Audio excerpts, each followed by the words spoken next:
Good afternoon, Bolaji. Hello. Good afternoon.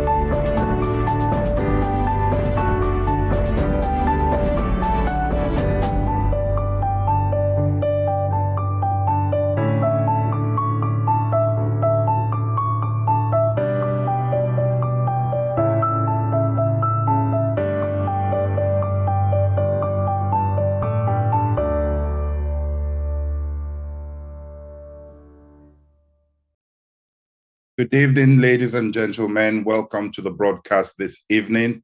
Good evening, sir. Good evening, Mr. Moderator.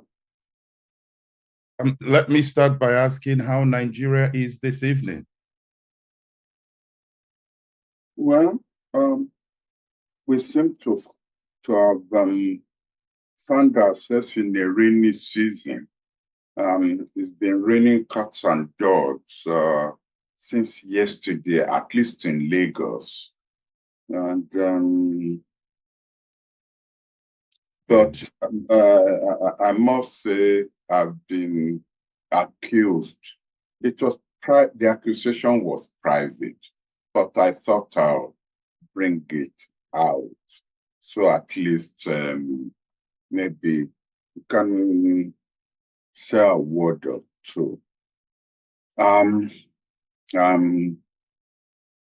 I've been accused of being silent on the tragedy that befell Nigeria last week when one of our brightest and best in the financial field and members of his family and close associates lost their lives in a helicopter crash in the United States.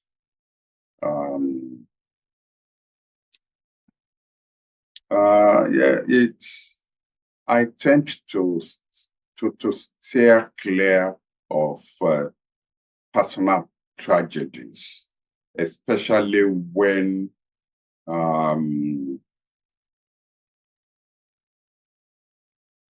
they impacted on me also personally. Okubanjo, who young bright lad who lost his life there, I'd seen him the Sunday before he traveled, because we were celebrating the Founders Day of my old Igbobi college. And his set was one of the richest, and they were always making endowments to the college. But he had come across to the table where I was sitting and thanked me for the tribute which I paid to his father a month before. The father had died a month before, and there had been an event where I was asked to say a few words, which I did. And he came to thank me for that. And I just said jokingly, "You young men, you come to thank with your mouth. Where is the bottle of champagne?" And he says, "Sir, I'm about to travel. When I come back, it will be a crate of champagne to show the gratitude of the family." And we left it at that, and I thanked him, and of course he went away. So you can imagine the shock to my system when I learned that he died in that helicopter crash. And then the Wigways, Herbert Wigway himself, whom I can't, his wife and his daughter, I cannot claim I am close to or talk about Wigwe. In age, there's about a 40-year gap. But I had cause to speak to him on a couple of occasions. And the last time, which really, I would say, affected me personally, I didn't personally speak to him, but an intermediary between us spoke to him about the activities of the Academy of International Affairs, which we were going to inaugurate in March. And he, without being under pressure, voluntarily offered to finance completely and totally the inauguration activities of the academy, and that we should just let him know how much we needed from him. Yeah, after the going up and down, to and fro, a letter was drafted for me, officially writing to him about that. I signed the letter on, I think, on Friday night or Saturday night. And on Sunday, I addressed the envelope so that the courier service could pick up the envelope. And then I had breaking news, and I lifted my eyes only to hear about the crash of the helicopter and his death. The envelope is still on my table. So I didn't want to say anything about this because maybe like also, indirectly promoting oneself, but the death of these two people really struck me very, very badly. And well, ask not for whom the bell tolls. It tolls for all of us. I wish his family comfort, found usually from Aramaica. So there we are, now to politics. Unfortunately, sir, I'm going to ask you first about another death in the political scene, and that is the death of Alexei Navalny in Russia, and the impact that has had on the political landscape so far since his death. And then I'll ask you a personal question after that, because you were also part of a group involved in national struggle and fighting for the freedom of Nigeria. But I will keep that question until after your response regarding the death of Alexei Navalny, sir. Well, what again can one say about that? Those of us, and I'm not trying to elevate myself to any level at all, but those of us who are involved in political struggle of one type or the other always realize, especially in the global south, that we were always running a risk. For some people, the risk was higher than for others. In the history of Russia, death had always been one of those constants especially when you are involved in the struggle against government, whether it was under the Tsars or even under the Bolsheviks or under Putin's Russia. You must always consider death as a constant.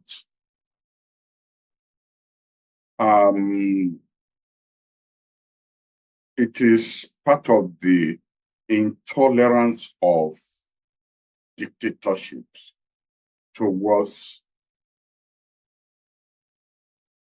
differences of opinion. Of course, you have a choice. You could go into exile, or you could stay and fight. When Novotny announced that he was going back to Russia, after they had tried to poison him, and the German doctors had saved his life, I exclaimed, "What for? You are going to be killed." I said so. I had no doubt in my mind. Why? Others will stay in exile and fight from exile. But you know, there is this syndrome of coming to terms with one's Calcutta, coming to terms with one's cross, coming to terms with one's death. That was the ultimate ambition. I have heard that Novotny had a spiritual side to him, which he didn't talk about publicly, but that this spiritual side manifested itself in interpreting what happens in his life. So when the German doctors saved him, he interpreted this as divine intervention for him to continue with the struggle within Russia. That was a signal that he will have divine protection. As I said, others would have interpreted it the opposite way, that this is divine intervention, that he will be protected, but from outside. So he went in and started his march towards his own Calcutta. There is only one way to end up when you oppose Putin. So I don't want us to waste any time this evening on, did Putin really have a hand in what happened? Did they know about it? Nothing happens in Russia without the knowledge or the input of Putin. So let's know that. And I believe that all the tapes, videos that Alexei Novotny was allowed to be coming out of his prison cell, they were all being done with the knowledge of Putin. Putin was egging him on. He was egging him on. He was provoking him until he decided, enough. You have served your purpose, fine. Now it's time for you to go. And that is what has happened. Now, it has taken about 6 days for the mother to be allowed to see his body. She was allowed to see the body today, but she was warned grim warning to give to our mother. You have to bury your son quietly, no ceremony, and remember, bodies decay quickly. So it's like, can you imagine giving a mother that kind of an alternative? You can't, even you can't give an opportunity to his supporters, to pay their last respects to him. It has to be a quiet burial in a quiet cemetery. But of course, I've been to Russia 3 times. And if you are familiar with Russian literature or Russian history, you will know there are many marvelous cemeteries with constant names. Leo Tolstoy, Dostoevsky, even Stalin, after they decided, that he should be buried, the czars. So there's no doubt that a decent cemetery, or I pray and hope that a decent cemetery, no matter how obscure, will be found for him. History will not stop with Putin. And there may be times when the body will be exhumed and a proper funeral will be given to him.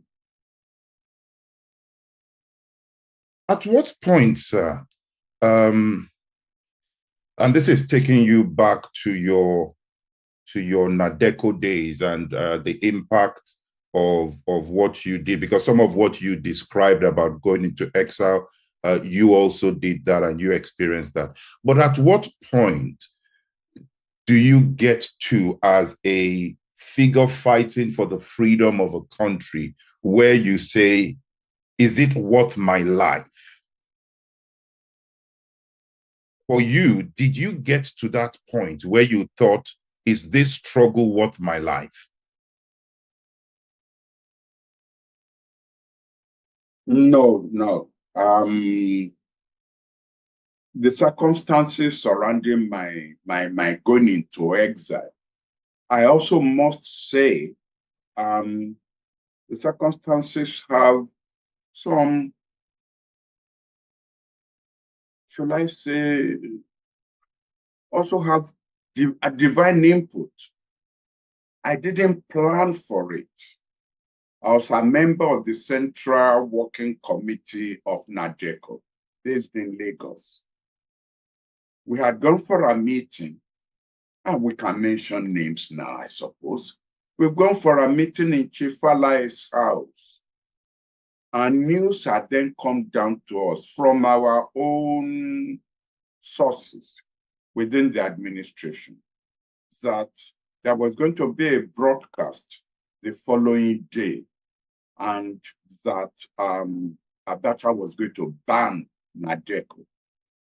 And that therefore, what we should do is to send somebody abroad, like the ANC did, the African National Congress of South Africa, that we should send somebody abroad.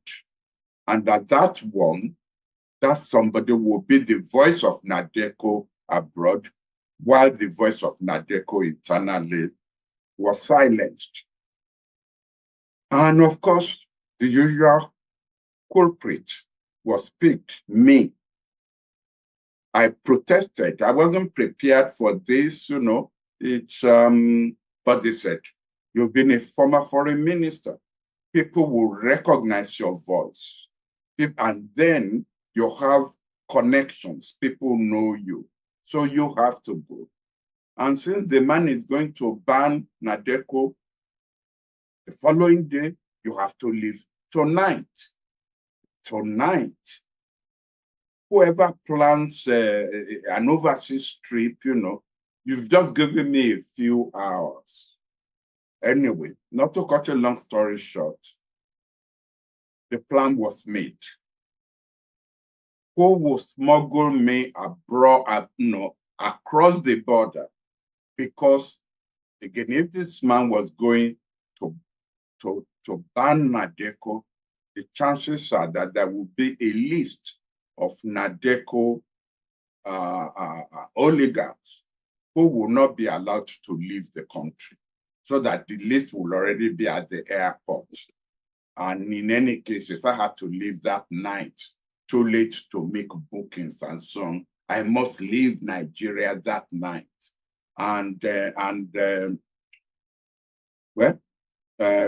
President Tinubu, he was just a senator then, made all the plans for me to be evacuated from Nigeria that very night. Now, why I said there was a divine plan to this was that I left my house at 12 midnight. I was picked up by the person supposed to ferret me across. Of course, like everything in Nigeria, things were late getting up, but by 3 a.m., I was in Cotonou. By 6 a.m., the SSS operatives were in my house in Okwebi to pick me up. And my cook had to tell them that I wasn't in the house. And they said, that's not true. We've been monitoring Prof. Prof doesn't wake up that early. Give us chairs, we will wait. So he gave them chairs and they waited. After they got fed up, they decided they wanted to inspect the house. So he took them around the house. They couldn't find me. My bed was there made. Came back, they sat down. It was when they heard my voice on the BBC Africa service, 6 p.m., that they then knew that I had left the country. Now, if I had not been evacuated to go into exile, I would have been picked up at 6 a.m. in the morning when they came. So there was that divine intervention to save me, but I never took the decision. I don't want this program to be about me, because there were several occasions when one came close to danger. There was a time, again, in a hotel in Cotonou, General Akin Akinyemi, myself, Senator David Mark were surrounded by operatives who had come from Nigeria, who somehow had got to know that we were around. It was the brilliance, the tactician of General Akin Akinyemi that saved us. So at times you don't take these decisions, things just happen. So in my case, I wouldn't say that I deliberately took the decision whether to stay or to go. The person who took that decision actually is MKO Abiola. It's MKO Abiola. When he won the election and it was annulled, he fled.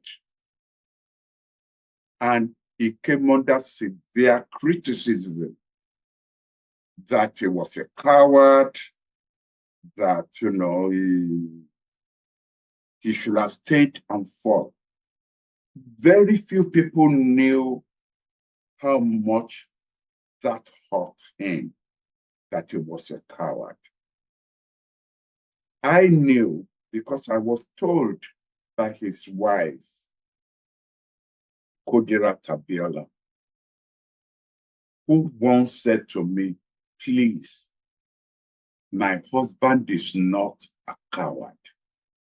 My husband is a brave man. And under what circumstances did that happen? Abiola, when he came back to the country, then decided he was going to declare himself the president of Nigeria. My God, this was going to be a direct confrontation with Abacha. We, when I say we, Nadeko, didn't know about it. He didn't consult us. And we tried to find a way to head him off. Fortunately, he had picked a date that he would declare, which happened to be a Sunday. And we had someone we all referred to as the Nadeko Archbishop Adetiloye. So we went to him and said, please, we need a letter from you. A letter written to Abiola to tell him it will offend his Christian supporters if he made a declaration on Sunday.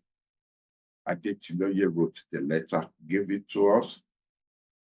And the delegation led by the late Chief Enahoro went to see Abiola. I was on that delegation. We gave him the letter. As soon as he read it, typical Abiola, oh, no.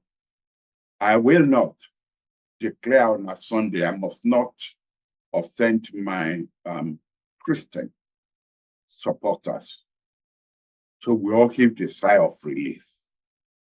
And Enahoro then said, I presume you are calling off this declaration. He said, well, no, we will pick another date.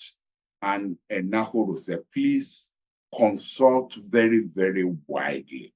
Abiola said he will consult very, very widely. And we raised other issues about his safety with him. And he said nothing to worry about. Everything was under control. Then he decided to see us to our cars. As we were leaving the premise, as we were leaving the sitting room, his wife said, Prof, please wait behind. And then she said to me, please, don't let him change his mind. Don't make them let him change his mind. My husband is a brave man. He's not a coward. The Hooligans accused him of cowardice. So I then knew at that point that Abiola had made a date with his own Calcutta as well. Because even after he was arrested, he was granted bail. Some people who were not in any danger persuaded him to reject the bail. If he has accepted the bail, he will have been able to leave the country and then, lead the fight from the outside. But like Novotny, he decided to reject the bail. That was a nail in his own coffin. That was his own decision to take chances with his own Calcutta. So he was if you were looking for someone who took the deliberate decision that it was either my life or the struggle in Nigeria, it was MKO Abiola. Thank you for that quite insightful lesson there, sir. Quite a lot to unpack there, but I won't stay on that topic for today. I want to go to Israel because something interesting has happened there. Since the war began, a lot of people, both within and outside of Israel actually, have referred to the lack of support that Netanyahu was getting within the country and the backing of the world government, or so that you may say, we had, and how fragile that government could have been. But now we hear that the Israeli parliament has backed Netanyahu's rejection of the unilateral recognition of a Palestinian state. How do you react to that news, sir? I'm not surprised. You know, there are qualifiers which you have put into your intro. A unilateral imposition of the Palestinian state. That's what they rejected. And what Netanyahu was proposing, which of course you know will never happen, was that it will have to be a two-state solution, will have to be a negotiated state between the Palestinians and the Israelis. By doing so, he has excluded the United Nations, which was the agent for the creation of Israel itself. He had rejected even any role by the United States, which in any case will never do whatever Israel doesn't want it to do. Now, but when you now say it's got to be a negotiation between Israel and the Palestinians, negotiation between a cat and a lion. Tell me who's going to win that negotiation? It's suicide, plain and simple. Suicide for the Palestinians. And Netanyahu knows that. But I'm not sure that when motions or resolutions are put before bodies, that they have a class of professors, standing by to help them deconstruct the terms of the resolution. All they probably had was whatever solution there's going to be will have to be negotiated between us and the Palestinians. And people thought, well, what's wrong with that? We're always willing to negotiate. They really didn't see all the qualifiers that were added to it by Netanyahu. I'm not saying anything new. It looks to me, you asked me 2 years ago when we started this program. I've forgotten how you phrased the question. And I said, the Israelis and the Iranians are likely to pull the whole world down, not only on their own heads, but on the heads of all of us. Look at what has started to happen. Let me start off from the latest, and then we'll work our way backwards.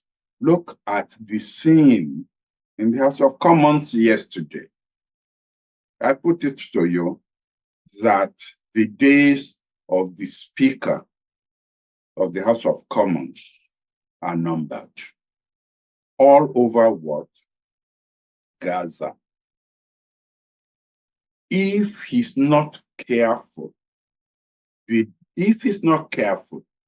the days of the labor leader are also numbered, because 3 times a BBC reporter put it to him as a question: did you or did any member of your Labour Party threaten the speaker that you will not support him next year unless he allows the amendment by the Labour Party to be debated? 3 times she put that question to him, and 3 times he avoided that question by saying, when I put forward the amendment, I was motivated by the desire to stop the carnage going on in Gaza. That is something, the question he was asked.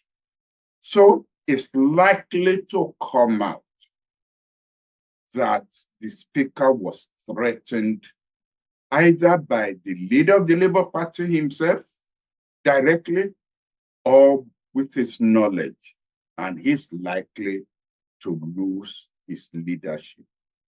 Go to the United States. The president of Harvard lost her job. The president of the University of Pennsylvania lost her job. These are 2 eminent universities in the United States. They lost their jobs over Israel.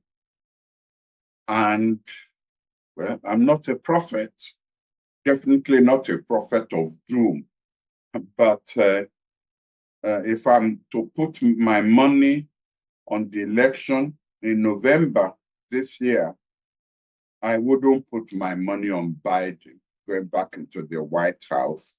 And I think he also will be a victim of the Arab-Israeli conflict. I still don't know how many will be pulled down between now and November. So,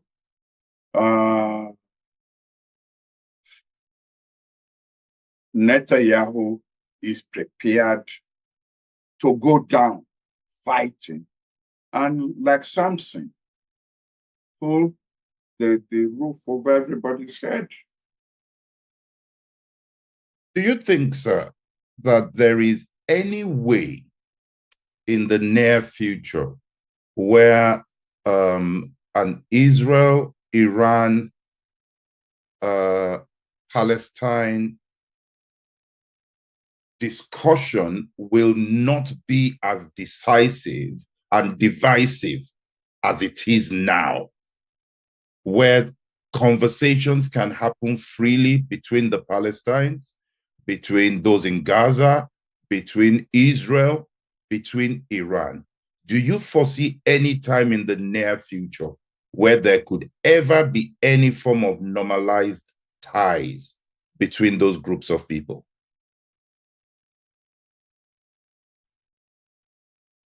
No. No.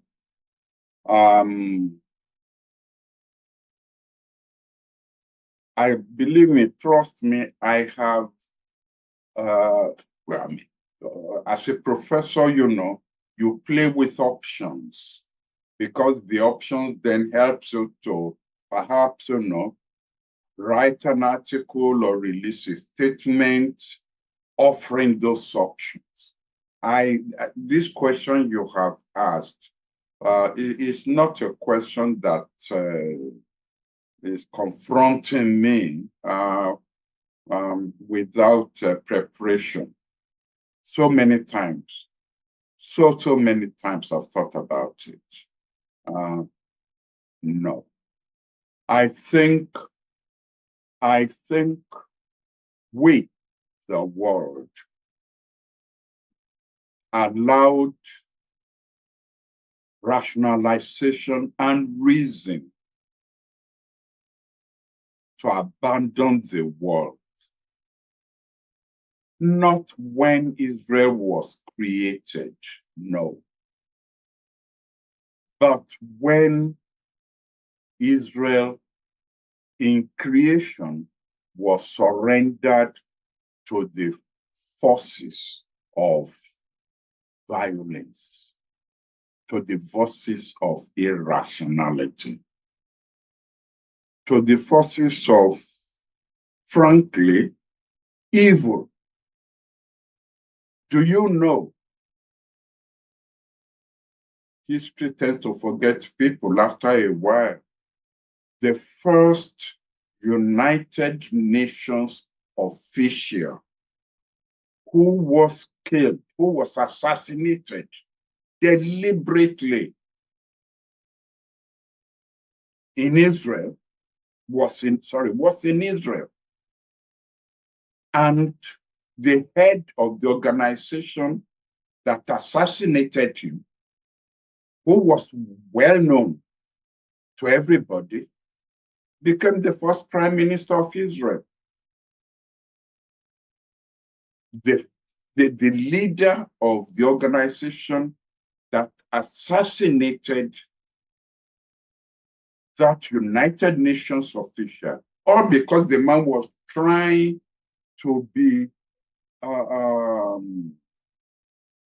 he was trying to be,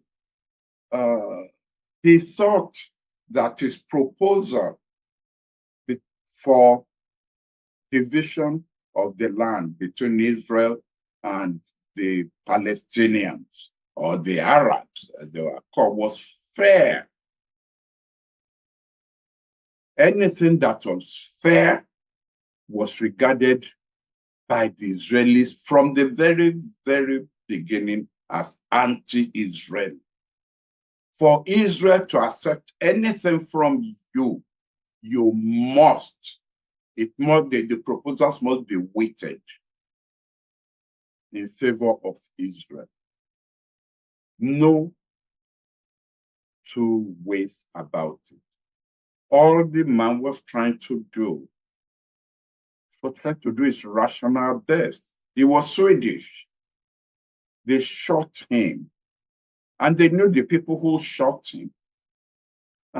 And the leader of the people who shot him later on became, prime minister of Israel. So I don't think there's ever going to be a time when, unless Israel is on top, unless the Palestinians are below, there's not going to be any time when we will have a rational conversation between the Arabs and the Israelis.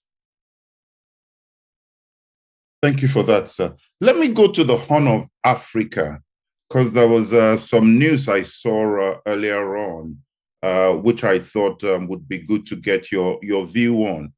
And this is the announcement from Somalia that they had signed a defense deal with Turkey, which includes providing support around that Horn of Africa, and to try to deter Ethiopia, which is what they've said. But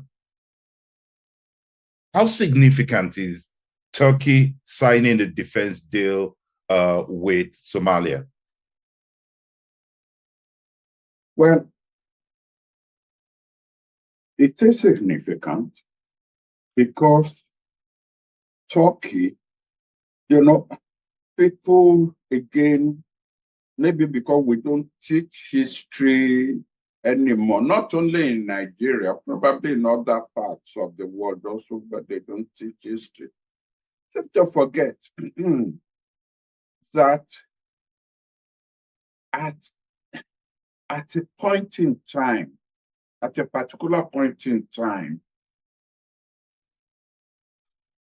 there were only, how many? 3, 4 empires in the world. And these empires were the British Empire, the French Empire, the Russian Empire, and the Ottoman Empire. The Ottoman Empire was later what transmuted to become Turkey and then Turkey. And you have in power in Turkey a man who has the sense of history that he wants to reconstruct the Ottoman Empire. He thought the Turkish were done a bad deal, especially by the British and the French, who carved up the Turkish Empire. So he's been trying to expand a global role for Turkey. And Africa is still the virgin land for all of them.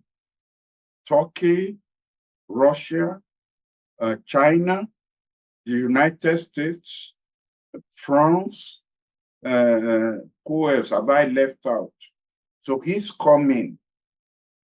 And of course, he's going to play on factors of religion, culture, in order to build the basis of an empire for Turkey in Africa. Somalia has been in a state of turmoil for decades. So he can step in and at very minimum price, or minimum cost, well, cost to, I don't know, to Somalia and Turkey itself, implant its influence there. Ethiopia is the largest land-based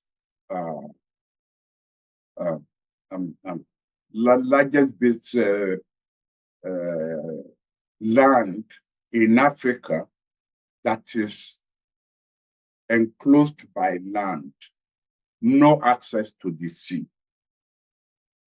And Ethiopia has been making moves to try to break out of this land enclosure. The first, which again we seem to be forgetting because crisis moves on to other areas, was this dam that they were going to build on the Nile, which provoked Sudan and yeah,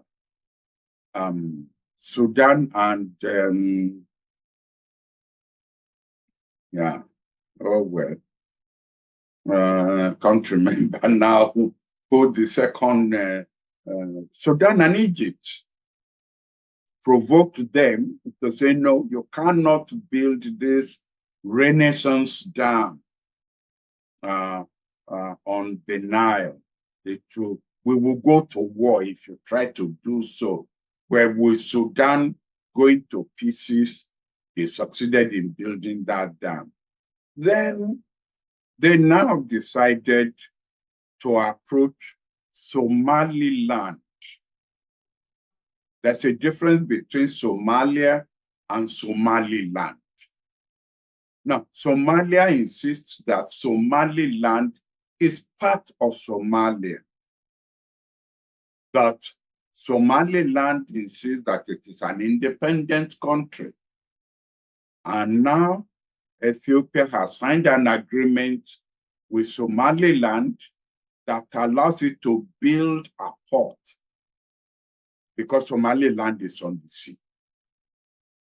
So now you have what I would call a provocation as seen by Somalia, and Turkey now steps in to save Somalia from this provocation by offering, build a navy for you, build, build a naval port, strengthened the forces of Somalia, and basically established a Turkish presence in Africa. And this is what has happened.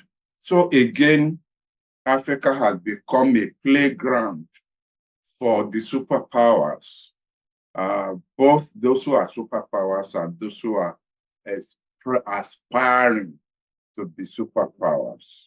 That's what has happened.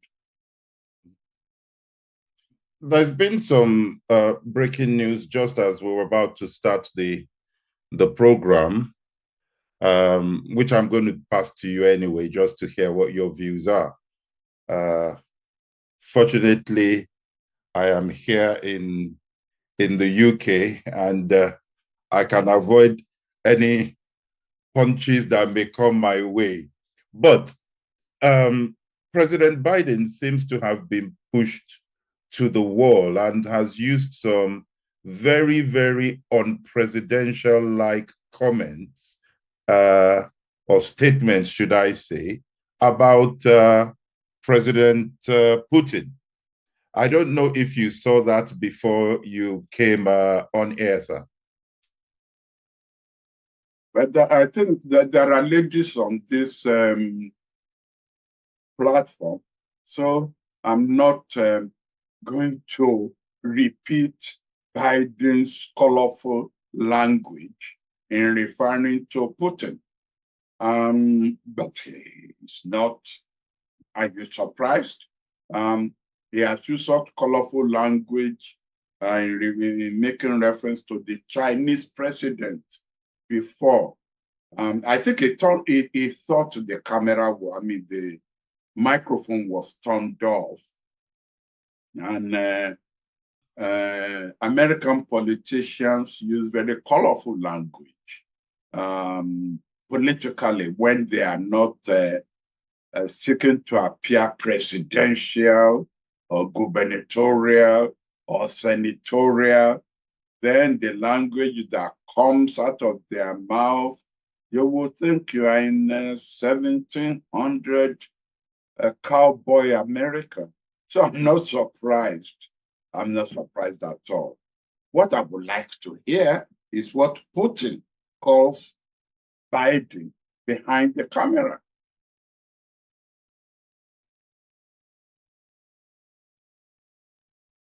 Well, hopefully he would also be caught in one of those such situations very, very, very, very soon. So just to go back, there's a question here. Someone says, could you tell us what later happened with regard the UN official that was killed by the Israeli organization leader? His body was returned to Sweden and he was given a state funeral. I later on, I had the privilege of meeting the wife of his special assistant, Mrs. Wishkoff, in 1962, when I went to the United States. And a lovely lady, very gracious lady.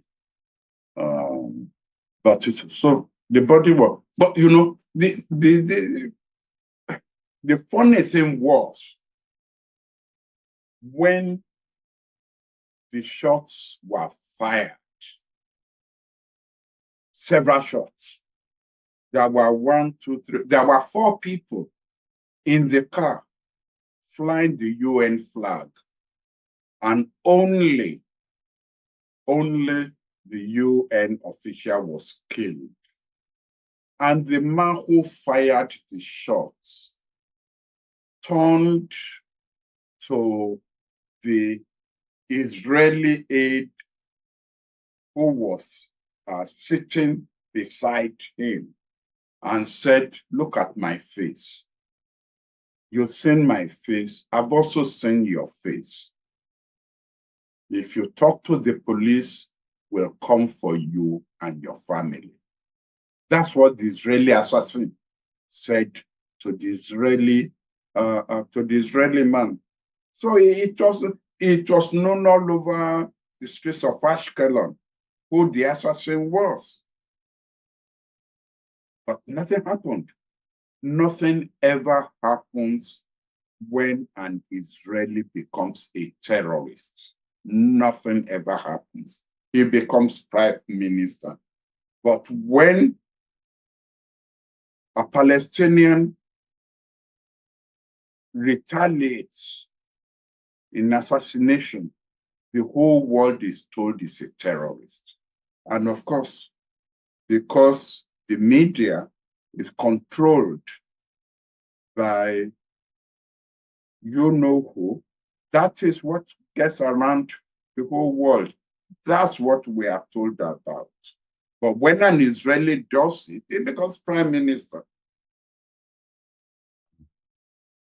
In the last few minutes we've got, so just about a minute to go, there's a piece of news that's just been passed to me. China has told the International Court of Justice that Palestinians must not be denied justice at the hearing of the Israeli occupation of the Palestinian territories.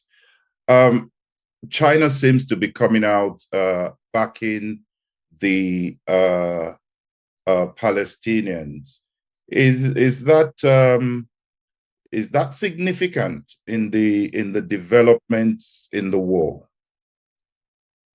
It is significant because China has taken kind of a laid-back position.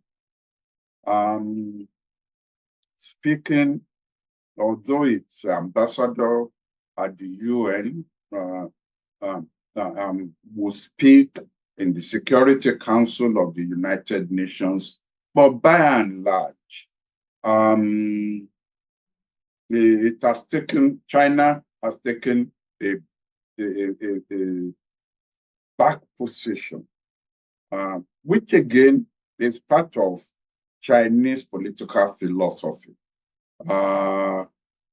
Don't get involved in other people's war that they can fight on their own without opposing them. Let them know your position.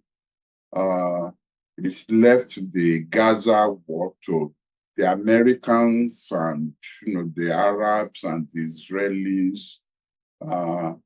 But increasingly, because if you marry their rather stringent criticism of the veto of the United Nations 2 days ago in the Security Council, with their intervention in the International Court of Justice, I would think that they think it's about the right time for them to speak up.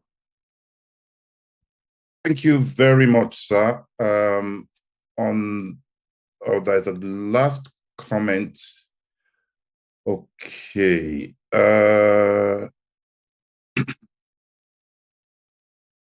Okay, no, I think someone's just posted a message on here, which is quite long. I need to dissect that before I can put that forward. So thank you very much, everyone. Thank you very much, sir.